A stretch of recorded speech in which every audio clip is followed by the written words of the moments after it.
लालच बुरी बला है। बहुत समय पहले की बात है। एक छोटे से गांव में रमेश नाम का एक किसान रहता था। वह मेहनती और ईमानदार था, लेकिन उसकी एक कमजोरी थी, लालच। रमेश के पास कुछ जमीन थी, जहां वह खेती करता था। उसका जीवन साधारण था, पर वह हमेशा सोचता रहता था कि कैसे वह अधिक पैसा कमा सके। एक दिन गांव में एक व्यापारी आया। उसने रमेश से कहा, तुम्हारी जमीन बहुत उपजाऊ है। अगर तुम मेरी बात मानो तो मैं तुम्हें एक ऐसा तरीका बताऊंगा जिससे तुम्हारी जमीन सोने की खान बन जाएगी। रमेश ने व्यापारी की बातों में आकर पूछा, कैसे? व्यापारी ने एक मुस्कान के साथ जवाब दिया, मैं तुम्हें कुछ बीज दूंगा। ये बीज जादुई हैं। इन्हें बोने से तुम्हें सोने के सिक्के मिलेंगे, लेकिन एक शर्त है, तुम्हें ये बीज एक ही दिन में बोने होंगे और अगले दिन सुबह सुबह ही काटने होंगे। रमेश ने बिना सोचे समझे हाँ कर दी। उसने अपने सभी पैसे देकर व्यापारी से बीज खरीदे।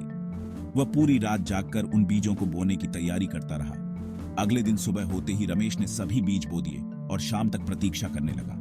उसने सोचा कि अगले दिन जब वह इन्हें काटेगा तो उसके पास सोने के सिक्के होंगे। वह रात भर सो नहीं सका, उत्सुकता से भरा हुआ था। सुबह हुई। रमेश जल्दी जल्दी खेत की तरफ भागा। उसने देखा कि खेत में कुछ उगा तो है, लेकिन सोने के सिक्के नहीं। वहां केवल घास और जंगली पौधे उगे थे। रमेश का दिल टूट गया।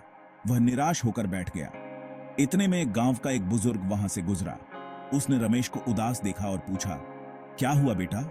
रमेश ने पूरी कहानी सुनाई। बुजुर्ग ने हंसते हुए कहा, बेटा, लालच से कभी किसी का भला नहीं हुआ। मेहनत से ही फल मिलता है। अगर तुमने अपनी जमीन में मेहनत से फसल बोई होती तो तुम्हें आज निराशा नहीं होती। रमेश ने सिर झुकाकर अपनी गलती मानी और बुजुर्ग के चरणों में गिर गया।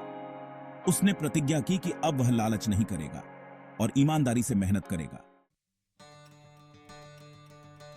समय बीतता गया। रमेश ने अपनी जमीन पर मेहनत से फसल बोई और इस बार उसकी फसल बहुत अच्छी हुई। वह खुशहाल हो गया और समझ गया कि सचमुच लालच बुरी बला है। उस दिन से रमेश ने अपने जीवन में ईमानदारी और मेहनत को ही अपना मंत्र बना लिया। उसने गांव के बाकी लोगों को भी यह सिखाया कि लालच से कुछ हासिल नहीं होता, बल्कि मेहनत और ईमानदारी से ही सच्ची सफलता मिलती है। गांव के लोग रमेश की कहानी सुनकर प्रेरित हुए और उन्होंने भी ईमानदारी से मेहनत करना शुरू किया। जल्द ही गांव खुशहाल हो गया और वहां के लोग एक दूसरे की मदद करने लगे। रमेश की कहानी पूरे इलाके में मशहूर हो गई और लोग उसे आदर से देखते थे।